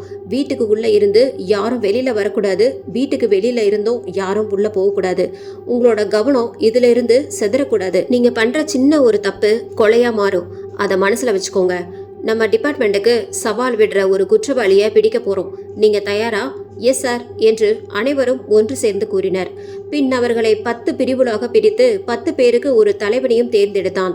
ஒவ்வொரு பிரிவுக்கும் ஒரு வழக்கு சம்பந்தப்பட்டவர்களின் முகவரி கொடுக்கப்பட்டு அங்கு அனுப்பப்பட்டனர். சார், நான் என்ன பண்றது? விஸ்வா, நீ மட்டும் ஸ்டேஷன் கான்ஸ்டபிள்களை டாக்டர் வீட்டுக்கும் இன்ஸ்பெக்டர் வீட்டுக்கும் காவல் போடு. அங்கே போய் எல்லா இன்ஸ்ட்ரக்ஷனும் தெளிவாக சொல்லிட்டு வந்துடு. அப்புறம் சார், ஒவ்வொரு கொலையும் ஆள் நடமாட்டம் இல்லாத பகுதியில் தானே நடக்குது. ஏரியாவில் இருக்கிற ஒதுக்குப்புறமான இடம் ஒன்று விடாமல் செக் பண்ணு. அதே மாதிரி பக்கத்தில் இருக்கிற ஸ்டேஷனுக்கு எல்லாம் கால் பண்ணி விஷயம் சொல்லி இன்னைக்கு நைட்டு ஃபுல்லாக சுற்றி இருக்கிற பகுதியில் வண்டியில் கண்காணிக்க சொல்லு. Yes sir. விஸ்வா காவலர்களை அழைத்து கொண்டு டாக்டர் சேரன் வீட்டிற்கு அழைத்து சென்றான். இன்ஸ்பெக்டர் சரவணன் காவலுக்கு அனுப்பப்பட்ட பிரிவுகளை கண்காணிக்க கிளம்பினார். காற்றுடன் கூடிய மழை தொடங்கியது. ஒவ்வொரு பிரிவுக்கும் கொடுக்கப்பட்ட முகவரிக்கு சென்று அங்கிருந்தவர்களிடம் விஷயத்தை கூறிவிட்டு காவலர்களுக்கு சில குறிப்புகளை கூறினார். இவ்வாறு ஒவ்வொரு வீடாக சென்றான். ஒரு வீட்டில் சோதனை முடித்துவிட்டு வெளியே வர அலைபேசி அழைத்தது. Yes, inspector Saravanan speaking. Sir, நான் டீம் 8 லீடர் சுபாஷ். சொல்லுங்க சுபாஷ். சார், இங்க மிஸ்டர் ரமேஷ் இல்லை, அவங்க ஒய்ஃப் மட்டும்தான் இருக்காங்க. நான் அங்கே வரேன். 10 நிமிடத்தில் சரவணன் அங்கு சென்றான். சுபாஷ் சல்யூட் அடித்து வரவேற்றான். நீங்க இங்க வரும்போது அவர் இல்லையா? ஆமா சார். அவங்க ஒய்ஃப் எங்க? உள்ள இருக்காங்க சார். மிஸ்ஸஸ் ரமேஷ் உங்களுக்கு கால் பண்ணி யாரும் வெளியில போக வேணான்னு சொன்னோம். எதுக்காக ரமேஷ் வெளியில போனாரு? சார், அவர் ஈவினிங் வெளியில போனவர் இன்னும் வரல. நீங்க அதுக்கப்புறம் தான் கால் பண்ணீங்க. அவருக்கு கால் பண்ணீங்களா? சுவிட்ச் ஆஃப்னு வருது சார். ஈவினிங் எங்கே போனாரு? ஸ்போர்ட்ஸ் கிளப் போகிறதா சொன்னார். அதோட ஃபோன் நம்பர் இருக்கா? இருக்கு சார். நம்பர் சொல்லுங்க. சரவணன் அவள் சொன்ன அலைபேசி எண்ணை அழைக்க அழைப்பு போய்கொண்டே இருந்தது. யாரும் அழைப்பை ஏற்கவில்லை. மீண்டும் முயற்சிக்க அழைப்பு ஏற்கப்பட்டது. ஹலோ, யாரு? இன்ஸ்பெக்டர் சரவணன். சொல்லுங்க சார். அங்கே ரமேஷ்னு யாராவது இருக்காங்களா? இங்கே யாருமே இல்லை சார். மழை வர மாதிரி இருக்குன்னு 7 மணிக்கே க்ளோஸ் பண்ணிட்டோம் சார். நல்லா ஒரு தடவை செக் பண்ணுங்க, ரொம்ப இம்பார்ட்டன்ட். இப்போதான் சார் செக் பண்ணி எல்லா டோரும் லாக் பண்ணினேன். இங்கே யாருமே இல்லை சார். ரமேஷ் உங்களுக்கு தெரியுமா? இன்னைக்கு அங்கே வந்தாரா? கெமிக்கல்ஸ் ஃபேக்டரி ஓனர் ரமேஷ் சாரா? எஸ், அவரே தான். டெய்லி இங்கே வருவார் சார். ஆனால் இன்னைக்கு வரல. நல்லா தெரியுமா? நல்லா தெரியும் சார், இன்னைக்கு வரல. சரவணன் அலைபேசியை அணைத்து வைத்தான். ரமேஷ் ஸ்போர்ட் கிளப்புக்கு செல்லவில்லை என்றால் அவர் இங்கே சென்றிருப்பார். இவர் காணாமல் போக காரணம் என்ன? அடுத்து கொலை செய்யப்படும் நபர் இவரா என்று குழப்பத்தில் ஆழ்ந்தான் சரவணன். விஸ்வாவிற்கு கால் செய்தான். சொல்லுங்க சார், எங்க இருக்கீங்க விஸ்வா? ஆள் நடமாட்டமே இல்லாத பகுதி, எல்லாம் செக் பண்ணிட்டு இருக்கேன் சார். ஏதாவது ப்ராப்ளமா சார்? எஸ் விஸ்வா, ரமேஷை காணோம். ஈவினிங் ஸ்போர்ட்ஸ் கிளப் போனவன் ஆளை காணோம். அடுத்து விக்டிம் இவனா இருப்பானோன்னு சந்தேகமா இருக்கு. நீ எல்லா இடத்துலையும் நல்லா செக் பண்ணு. Okay sir. எல்லா ஸ்டேஷனுக்கும் இன்ஃபார்ம் பண்ணிட்டியா? பண்ணிட்டேன் சார். ஓகே விஸ்வா, நீ நல்லா செக் பண்ணிட்டு ரமேஷ் வீட்டுக்கு வந்துடு. நான் ஸ்போர்ட்ஸ் கிளப் ஏரியா ஃபுல்லாக செக் பண்ணிட்டு வரேன். சரவணன் அலைபேசியை வைத்துவிட்டு சுபாஷை அழைத்து ரமேஷ் வந்தால் தன்னை அழைக்க கூறிவிட்டு அங்கிருந்து கிளம்பினான். நேராக ஸ்போர்ட்ஸ் கிளப் சென்று காவலாளியை திறக்க சொல்லி உள்ளே சென்று பார்த்தான். நன்றாக தேடி பார்த்துவிட்டு வெளியில் வந்தான். ஸ்போர்ட்ஸ் கிளப் சுற்றியிருந்த இடங்களில் தேடி பார்த்தான். மழை அதிகமாக பெய்ய பல இடங்களில் மின்சாரம் துண்டிக்கப்பட்டு இருட்டில் ஜீப் ஹெட்லைட் வெளிச்சத்தில் தேடினான். ஸ்போர்ட்ஸ் கிளப் பின்புறம் இருந்த தெருவில் கார் ஒன்று நின்று கொண்டிருந்தது. முன்பக்க கதவு மட்டும் திறந்தது. ஜீப்பை கார் அருகில் கொண்டு சென்று நிறுத்தினார். இறங்கி சென்று காரை கவனித்தார். காரில் யாரும் இல்லை. காருக்குள் சாவி இருந்தது. சாவியுடன் கார் கதவை திறந்து வைத்து சென்றது யார் என சுற்றிலும் பார்த்தார். யாரும் இல்லை. கார் டயரும் நன்றாகவே இருந்தது. ஏன் என்று புரியாமல் பின் சீட்டில் பார்க்க அங்கு டென்னிஸ் மட்டைகள் இருந்தது. கார் டேஷ்போர்ட்டில் Ramesh Chemicals factory visiting card. முன் சீட்டின் கீழே சிவப்பாய் ரத்தம். விசிட்டிங் கார்டை எடுத்து பார்த்துவிட்டு சுபாஷுக்கு கால் செய்தான். சுபாஷ் சார், மிஸ்ஸஸ் ரமேஷ் கிட்ட போனை கொடுங்க. சொல்லுங்க சார். ரமேஷ் கார் நம்பர் என்ன? கார் நம்பரை சொன்னவுடன் சரவணன் அலைபேசியை அணைத்துவிட்டு கார் நம்பரை பார்த்தார். இது ரமேஷின் கார் தான். கார் இங்கிருக்க அவர் எங்கே? முன் சீட்டில் இருக்கும் ரத்தம் யாருடையது? விஸ்வாவிற்கு கால் செய்தார். சார், விஸ்வா உடனே 10 போலீஸோட ஸ்போர்ட்ஸ் கிளப் பின்னாடி தெருவுக்கு வா. Okay sir. விஸ்வா காவலர்களுடன் வந்தான். என்னாச்சு சார்? விஸ்வா, இதுதான் ரமேஷ் கார். கார் இங்கே இருக்கு, ஆனால் ரமேஷை காணோம். முன் சீட்டில் பாரு, பிளட் இருக்கு. இந்த ஏரியா ஃபுல்லாக சர்ச் பண்ணு. சந்து பொந்துன்னு ஒன்று விடாத. Okay sir. நீ சுபாஷுக்கு கால் பண்ணி ரமேஷ் ஃபோட்டோ வாட்ஸ்அப்பில் சென்ட் பண்ண சொல்லு. விஸ்வா சுபாஷுக்கு கால் செய்து ரமேஷ் புகைப்படத்தை அனுப்ப சொல்ல சரவணன் கட்டுப்பாட்டு அறையை அழைத்தான். Hello, control room. Inspector Saravanan speaking. சொல்லுங்க சார். 2 கொலை பண்ணின கில்லரை தேடிட்டு இருக்கோம். இப்போ இன்னொரு ஆள் மிஸ்ஸிங். கில்லர் மிஸ் ஆகக்கூடாது. எல்லா போஸ்ட் லாக் பண்ண சொல்லுங்க. இப்போ டியூட்டியில் இருக்கிற போலீஸ் நம்பர் எனக்கு வேணும். It's emergency. Okay sir. 2 நிமிடத்தில் அனைத்து ரோந்து பணி காவலர்களின் அழைப்பு என்னும் கிடைத்தது. விஸ்வா ஃபோட்டோ வந்துருச்சா? வந்துருச்சு சார். இதில் இருக்க எல்லா நம்பருக்கும் வாட்ஸ்அப்பில் ரமேஷ் ஃபோட்டோவை அனுப்பு. இவரை தேட சொல்லு. ஆள் நடமாட்டம் இல்லாத இடத்துல முக்கியமாக தேட சொல்லு. Yes sir. ரோந்து பணியில் இருக்கும் காவலர்கள் அனைவருக்கும் ரமேஷின் புகைப்படம் அனுப்பப்பட்டு உடனடியாக தேடுமாறு உத்தரவிடப்பட்டது. விஸ்வா, எங்கெங்க சிசிடிவி கேமரா இருக்கு பாரு. இருந்தாலும் வேஸ்ட் தான் சார். மழை ஆரம்பிச்சதும் கரண்ட் கட் ஆகிடுச்சு. இன்னும் மழை விடலை. ட்ரை பண்ணி பார்க்கலாம் விஸ்வா. போய் செக் பண்ணு. விஸ்வா சிசிடிவி கேமராக்களை கண்காணிக்க சென்றான். சரவணன் மீண்டும் கட்டுப்பாட்டு அறையை அழைத்து ரமேஷ் அலைபேசியின் தற்போதைய இருப்பிடத்தை கண்டுபிடிக்க சொன்னான். தான் இருக்கும் இடத்தில் இருந்து இவ்வளவு தூரத்தில் இருக்கிறது என்பதை கண்டுபிடிக்க சொன்னான். ஆனால் கண்டுபிடிக்க முடியவில்லை. போன் சுவிட்ச் ஆஃப் செய்யப்பட்டிருப்பதால் தற்போதைய இருப்பிடத்தை கண்டுபிடிக்க இயலவில்லை. சாரி சார், மொபைல் சுவிட்ச் ஆஃப்ல இருக்கு, இப்ப கண்டுபிடிக்க முடியாது. சுவிட்ச் ஆஃப் ஆகிறதுக்கு முன்னாடி மொபைல் இருந்த லொகேஷன் என்ன? நீங்க இருக்கிற இடத்துல இருந்திருக்கு. அங்க இருந்து டிராவல் ஆகி A2 போலீஸ் ஸ்டேஷன் பக்கத்துல இருக்கிற டவர்ல கடைசியா சுவிட்ச் ஆஃப் ஆகியிருக்கு. A2 police ஸ்டேஷனா? ஆமா சார். அலைபேசியை அணைத்தான். விஸ்வா அங்கு வந்தான். இங்க CCTV கேமரால இல்ல சார். விஸ்வா, ரமேஷ் மொபைல்ல கடைசியாக A2 ஸ்டேஷன் பக்கத்துல சுவிட்ச் ஆஃப் ஆகியிருக்கு. அது நம்ம ஸ்டேஷன் சார். ஆமா விஸ்வா. ரமேஷ் எதுக்கு அங்க வரணும்? அப்பொழுது சரவணன் மொபைல் அழைக்க அதை எடுத்து காதில் வைத்தான். யாரு? சார், நான் கான்ஸ்டபிள் ரவி பேசுறேன். என்னையா சொல்லு. நம்ம ஸ்டேஷன் வாசல்ல இருக்கிற மரத்துல ஒரு பொணம் தொங்குது சார். என்னது, பொணமா? ஆச்சரியத்துடன் கேட்டான். ஆமா சார், நான் உடனே வரேன். என்னாச்சு சார் என்றான் விஸ்வா. நம்ம ஸ்டேஷன் மரத்துல ஒரு டெட் பாடி. நம்ம ஸ்டேஷன்ல எப்படி சார்? போனாதான் தெரியும். சீக்கிரம் ஏறு. கடும் மழையிலும் சீறி பாய்ந்தது. ஜீப் சாலை நீரை தெரித்து கொண்டு சரியாக 5 நிமிடத்தில் ஜீப் காவல் நிலையம் வந்தது. வேகமாக இறங்கி மரம் அருகில் சென்று பார்க்க உடல் சிதைந்த நிலையில் மரத்தில் தொங்கிக் கொண்டிருந்தது. ரமேஷின் உயிரற்ற உடல். அடுத்த நாள் காலை அரசு மருத்துவமனையின் பிரேத பரிசோதனை அறையில் சரவணனும் விஸ்வாவும் இருக்க டாக்டர் மகேந்திரன் உடற்கூறு ஆய்வு செய்ய தொடங்கினார். வயிற்றை கிழித்து அந்த சிறு பாலித்தீன் பையை எடுத்தார். சரவணன் வாங்கி அதை பிரித்து உள்ளே இருந்த காகிதத்தை எடுத்து படித்தான். முதல் 2 கொலைகளைப் போலவே இதிலும் சில வார்த்தைகள் இருந்தது. தேங்க்யூ டாக்டர், ரிப்போர்ட் ரெடியானதும் சொல்லுங்க. Okay inspector. இருவரும் காவல் நிலையம் சென்றனர். இன்ஸ்பெக்டர் சரவணன் அந்த காகிதத்தை புகைப்படம் எடுத்து பேராசிரியர் பாலுவுக்கு அனுப்பினார். பின் பேச தொடங்கினார். இந்த கொலை நடக்கக்கூடாதுன்னு எவ்வளோ முயற்சி செஞ்சோம், எல்லாம் வேஸ்ட். நம்ம இவ்வளோ முன்ஜாக்கிரதையா இருக்கும் போதும் அவன் கொலை பண்ணிட்டு நம்ம போலீஸ் ஸ்டேஷன் முன்னாடியே தொங்க விட்டு போயிட்டான். ஆமா சார், இன்னைக்கு நியூஸ் பேப்பர் ஃபுல்லா இந்த நியூஸ் தான். கமிஷனர் கூப்பிட்டு கண்ட மெனிக்க திட்டுறாரு. இன்னைக்குள்ள அந்த கில்லரை பிடிக்கணும். எப்படி சார்? அவன் தான் ரொம்ப புத்திசாலித்தனமா கொலை செய்கிறான். இந்த கொலை பண்ணி அவனே நமக்கு கொலை பண்ணது யாருன்னு சொல்லி கொடுத்துட்டு போயிருக்கான். இதுதான் அவன் பண்ணின தப்பு. இப்போ ரமேஷ், இன்ஸ்பெக்டர், டாக்டர் சம்மந்தப்பட்ட கேஸ் ஃபைல் படி அதை படித்த கொலை செஞ்சது யாருன்னு தெரிஞ்சிடும். ஆமாம் சார், படிக்க ஸ்டார்ட் பண்ண விஸ்வா. விஸ்வா வழக்கை படிக்க தொடங்கினான். ஏப்ரல் 15, 2020. வீட்டில் தொலைக்காட்சி பார்த்து கொண்டிருந்த ரகு இடி இடிக்கும் சத்தம் கேட்டு வெளியில் வந்தான். மழை பெய்ய தொடங்கியது. கடிகாரம் பார்க்க மணி 8. இந்த நேரம் ராதிகா வீட்டுக்கு வந்து சேர்ந்திருப்பாள். ஆனால் இன்று இன்னும் வரவில்லை. மழை பெய்வதால் எங்கேயாவது நின்று கொண்டிருப்பாள், வந்து விடுவாள் என்று எண்ணி உள்ளே சென்று விட்டான். இப்போது மணி 9. ராதிகா இன்னும் வராமல் இருக்க அவள் அலைபேசிக்கு அழைத்தான். அழைப்பு சென்று கொண்டே இருந்தது. ஆனால் எடுக்கவில்லை. மீண்டும் மீண்டும் முயற்சி செய்து பார்த்துவிட்டு அழைப்பை எடுக்காமல் போகவே அவளுடன் வேலை செய்யும் பெண்ணுக்கு கால் செய்தான். அந்த பெண் 7:30க்கே அங்கிருந்து கிளம்பியதாக கூறினாள். ரகு பதட்டத்துடன் குடை எடுத்துக்கொண்டு பேருந்து நிறுத்தம் சென்றான். அங்கிருந்தவர்களிடம் விசாரித்தான். நேராக ராதிகா வேலை செய்யும் ரமேஷ் கெமிக்கல்ஸ் ஃபேக்டரிக்கு சென்றான். அங்கும் காவலாளி யாரும் இல்லை என்று கூற என்ன செய்வது என்று தெரியாமல் நண்பர்கள், உறவினர்கள் வீட்டுக்கு தேடி சென்றான்.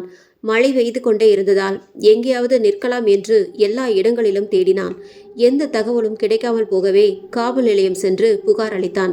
அடுத்த நாள் காலையில் ரமேஷ் கெமிக்கல்ஸ் ஃபேக்டரிக்கு பின்னால் பிணம் இருப்பதாய் தகவல் வர ரகுவை அழைத்து கொண்டு அங்கே சென்றது காவல்துறை. முகம் சிதைந்த நிலையில் இரவு பெய்த மழையில் முழுதும் நனைந்திருந்தது ராதிகாவின் உடல். அதை பார்த்த ரகு கதறி அழ காவல்துறை தங்கள் கடமையை செய்ய ஆரம்பித்தனர். போஸ்ட்மார்டம் நடத்திய டாக்டர் ராதிகா கற்பழிக்கப்பட்டதற்கு அறிகுறி இருப்பதாக கூறினார். பின் உடல் மார்ச்சுவரிக்கு எடுத்து செல்லப்பட்டு முழு பிரேத பரிசோதனை செய்யப்பட்டது. பிரேத பரிசோதனை செய்த டாக்டர் சேரன் ஆசிட் குடித்ததுதான் மரணத்திற்கு காரணம் என்றும் கற்பழிப்பு நடந்ததற்கு எந்த ஒரு தடயமும் கிடைக்கவில்லை என்றும் அறிக்கை கொடுத்தார். வழக்கை விசாரித்த இன்ஸ்பெக்டர் பிரகாஷ் மழை பெய்ததால் எந்த ஒரு தடயமும் கிடைக்கவில்லை என்றும் போஸ்ட்மார்டம் அறிக்கையில் கற்பழிப்பு இல்லை என்று இருப்பதாலும் இது ஒரு தற்கொலை வழக்கு என்றுமே வழக்கை முடித்தார். ரகு இது கண்டிப்பாக தற்கொலை இல்லை என்று எவ்வளவு கூறியும் யாரும் கேட்கவில்லை. ராதிகாவுடன் வேலை செய்யும் இருவர் கடைசியாக ரமேஷின் காரில் ராதிகா செல்வதை பார்த்ததாக கூறினார்கள். ரகு நீதிமன்றத்தில் மேல்முறையீடு செய்தான். ரமேஷ் தான் தன் மனைவி ராதிகாவை கொலை செய்ததாக வழக்கு தொடர்ந்தான். நீதிமன்றம் வழக்கு விசாரித்தது. இன்ஸ்பெக்டர் பிரகாஷ், டாக்டர் சேரன், ரமேஷ் ஆகியோர் விசாரிக்கப்பட்டனர். ராதிகாவுடன் வேலை செய்த இருவர் சாட்சியாக நிறுத்தப்பட்டனர். ஆனால் அவர்கள் ராதிகாவை ரமேஷ் காரில் பார்க்கவில்லை என்று கூறினர். ரமேஷின் வழக்கறிஞர் ரகு பணம் பறிப்பதற்காகவே இந்த வழக்கை தொடுத்ததாக கூறி வழக்கை தள்ளுபடி செய்ய கூற, சரியான சாட்சிகள் இல்லாததால் சந்தேகத்தின் பாலனமாய் ரமேஷ் விடுவிக்கப்பட்டான். ராதிகா வழக்கை முழுவதுமாக விஸ்வா படித்து முடித்தான். ராதிகா தற்கொலை வழக்கை உன்னிப்பாக கேட்டுக்கொண்டிருந்தான் சரவணன். வழக்கை கேட்டதும் ஒரு முடிவுக்கு வந்துவிட்டான். கேஸ் கேட்கும் போதே தெளிவா புரியுது விஸ்வா, 3வது திருக்குறள் மட்டும் கிடைச்சா போதும், கன்ஃபார்ம் பண்ணிடலாம். அப்பொழுது பேராசிரியர் பாலு அழைத்தார். சொல்லுங்க ப்ரொஃபசர், நீங்க அனுப்பின number 171 inspector. Thank you professor. Viswa, கிடைச்சிருச்சு. 171வது திருக்குறளை பாரு. விஸ்வா கையில் வைத்திருந்த திருக்குறள் புத்தகத்தில் தேடினான். வேகாமை என்னும் அதிகாரத்தில் அந்த குறள் இருந்தது. குறள் 171. நடுவின்றி நன்பொருள் வெய்கின் குடிபூன்றி குற்றமும் ஆங்கே தரும். பொருள்: நடுவுநிலை தவறி பிறர் கூறிய பொருளை அநீதியாக விரும்பி கவர்ந்தால் குடிப்புகழ் கெடுவதோடு அந்த குற்றத்திற்கான பயனையும் அனுபவிக்க நேரிடும். ஓகே விஸ்வா, கேஸ் கிளியர் ஆயிடுச்சு. நீ ஃபைல்ல இருந்த கதையை சொன்ன, நான் நமக்கு கிடைச்ச குரல் சொல்ற உண்மையை சொல்றேன். ராதிகா கற்பழிக்கப்பட்டு கொலை செய்யப்பட்டிருக்காங்க. ஆனால் டாக்டர் சேரன் ரமேஷ் கிட்ட பணம் வாங்கிட்டு அதை மறைச்சி பொய்யா ரிப்போர்ட் கொடுத்துருக்காரு. அவர் சொன்ன பொய்க்காக அவர் கொலை செய்யப்பட்டிருக்காரு. இதை இன்ஸ்பெக்டர் பிரகாஷ் நினைச்சா கண்டுபிடிச்சு அவங்களுக்கு தண்டனை வாங்கி கொடுத்துருக்கலாம். ஆனால் அவரும் பணம் வாங்கிட்டு அதை மறைச்சிருக்காரு. நீதியை மறைச்சதுக்காக அவர் கொலை செய்யப்பட்டிருக்காரு. கடைசியாக இது எல்லாத்துக்கும் காரணமான ரமேஷ் தன் கீழே வேலை பார்க்குற ஒரு பொண்ணை அடுத்தவன் மனைவியை கற்பழிச்சு கொலை பண்ணி அதை மறைச்சி இவ்வளோ நாள் வாழ்ந்திருக்கான். அதுக்காக அவன் கொலை செய்யப்பட்டிருக்கான். எதுக்காக கொலையெல்லாம் மழை பெய்யும் போது நடக்குது? எவ்வளோ வலி இருந்தும் ஏன் ஆசிட் கொடுத்து பண்ணான்னு இப்போதான் புரியுது சார். ஆமாம் விஸ்வா, ரகு ரொம்ப பாவம் சார். இதையெல்லாம் ரகு தான் பண்ணியிருக்கணும். அவனை தவிர வேற யாருக்கோ இப்போ கொலை பண்ணுற அளவுக்கு மோட்டிவ் இருக்காது. மனுஷனாக இருந்து பார்க்கும்போது அவன் பண்ணது சரியாக இருந்தாலும் ஒரு போலீஸாக இருந்து பார்க்கும்போது அவன் செஞ்சது தப்பு தான். என்னதான் திருக்குறளை காரணமாக வச்சு அவன் கொலை பண்ணியிருந்தாலும் அவன் பண்ணது தப்பு தான். எந்த ஒரு புனித நூலும் கொலையை நியாயம்னு சொல்லலை. நம்ம அவனை அரெஸ்ட் பண்ணி தான் ஆகணும். ஆமாம் சார், நேற்று மாதிரி நம்ம கண்ணில் மண்ணை தூவிட்டு அவன் தப்பிச்சிடக்கூடாது. இந்த தடவை கரெக்டாக அவனை பிடிக்கணும். நம்ம அவனை பிடிக்க வரோம்னு தெரிஞ்சா அவன் தப்பிச்சு ஓடிடுவான். அதுக்கு நம்ம வாய்ப்பை கொடுக்கக்கூடாது. மப்டியில் போலீஸை அவன் ஏரியாவில் இருக்க சொல்லுங்க. நம்ம சிக்னல் கிடைச்ச அப்புறம் அவங்க வந்தா போதும். அப்போ அவனை கண்காணிக்க யாராச்சும் போடணும் சார். ஆல்ரெடி போட்டுட்டேன், கொஞ்ச நேரத்தில் கால் வரும் என்று கூறி கொண்டிருக்கும் போதே சுபாஷ் வந்தான். என்ன சுபாஷ், என்னாச்சு? அவன் அங்கதான் இருக்கானா? சுபாஷ் ஒன்றும் கூறவில்லை. இல்லையா, இவ்வளோ ஜாக்கிரதையா இருந்தோம் அவனுக்கு தகவல் போயிடுச்சா? அவன் தப்பிச்சிட்டானா? இல்லை சார். என்ன சுபாஷ், என்ன சொல்றீங்க? எனக்கு ஒண்ணுமே புரியல. ரகு இருந்து 8 மாசம் ஆகுது சார். என்ன? சரவணனும் விஸ்வாவும் ஒன்றாக கத்தினார்கள். அவன் சொந்த ஊருக்கு போய் இப்பதான் விசாரிச்சுட்டு வரேன். அவன் ஒய்ஃப் இறந்ததுல இருந்து பித்து பிடிச்ச மாதிரி இருந்திருக்கான். அவனோட அப்பா அம்மா வந்து அவனை கூட்டிட்டு போயிருக்காங்க. அங்க போன ஒரே மாசத்துல சூசைட் பண்ணிக்கிட்டான். சரவணனும் விஸ்வாவும் உறைந்த நிலையில் இருந்தனர். கேஸ் முடிந்து விட்டதாக நினைத்து கொண்டிருந்த நிலையில் இப்படி ஒரு திருப்பத்தை அவர்கள் எதிர்பார்க்கவில்லை. மனைவியை கொன்றதுக்காக ரகுதான் இந்த கொலைகளை செய்திருக்க வேண்டும் என சரவணன் ஆணித்தரமாக நம்பினான். அவன் செய்ததே சரி என்று உள்ளம் கூறினாலும் தன் பணி காரணமாக அவனை கைது செய்ய நினைத்தான். ஆனால் இப்படி நடக்கும் என்று அவன் கனவில் கூட நினைக்கவில்லை. ரகு இந்த கொலைகளை செய்யவில்லை என்றால் இந்த கொலைகளை செய்தது யார்? வழக்கு மீண்டும் ஆரம்பித்த நிலைக்கு வந்து நின்றது. சில நாட்களுக்கு பிறகு 3 கொலை நடந்தும் குற்றவாளியை பிடிக்க முடியவில்லை என்று காவல்துறையை கடுமையாக பல பத்திரிகைகள் விமர்சனம் செய்தனர். இன்ஸ்பெக்டர் சரவணன் வேறு மாவட்டத்திற்கு இடமாற்றம் செய்யப்பட்டார். கொலை வழக்கு சிபிஐக்கு மாற்றப்பட்டது. சிபிஐ அதிகாரிகளிடம்தான் விசாரித்த வழக்கு விவரங்கள், தடயங்கள் அனைத்தையும் முறையாக ஒப்படைத்துவிட்டு சென்று விட்டார் சரவணன். சரவணனை வழி அனுப்ப விஸ்வா பேருந்து நிலையம் சென்றான். இருவரும் பேசிக்கொண்டே சென்றனர். இந்த கேஸை எப்படியும் கண்டுபிடிச்சிடலாம்னு நினைச்ச விஸ்வா கை கேட்டது வாய் கேட்டாம போயிடுச்சு. நானும் அப்படித்தான் சார் நினைச்சேன். இதுக்கப்புறம் வர கேஸை 2 பேரும் ஒன்னா ஒர்க் பண்ணலாம்னு நினைச்சேன். எப்போ என்ன நடக்கும்னு யாருக்கும் தெரியாது விஸ்வா. ரகுதான் குற்றவாளின்னு நினச்சிட்டு இருந்தோம். நம்ம நினச்சது நடந்தது. ஆனாலும் இப்போ வரைக்கும் ரகு இறந்துட்டான்னு என்னால் நம்ப முடியல. ரகுவை தவிர வேற யாரு இதை செஞ்சிருக்க முடியும்?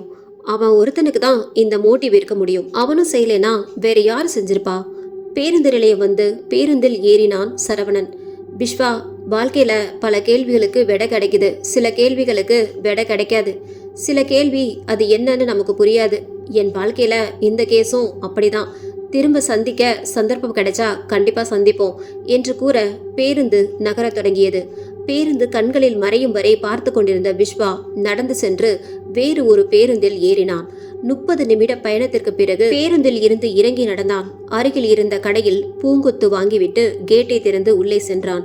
அங்கு சுத்தம் செய்து கொண்டிருந்த பெரியவர் இவனை பார்த்து சிரிக்க இவனும் சிரித்துவிட்டு நகர்ந்தான்.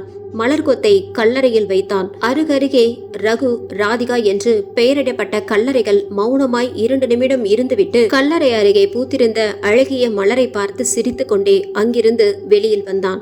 சுத்தம் செய்து கொண்டிருந்த பெரியவர் இவனை அழைத்து கேட்டார். 1 வருஷமா அடிக்கடி இங்க வந்துட்டு போறிய தம்பி, அது யார் உனக்கு? என்னோட ஃப்ரெண்ட்ஸ் ஐயா. சின்ன வயசுல இறந்துட்டாங்களா? அவங்க ஆத்மா சாந்தி அடையாம இங்கேயே தான் சுத்திட்டு இருக்கோம்.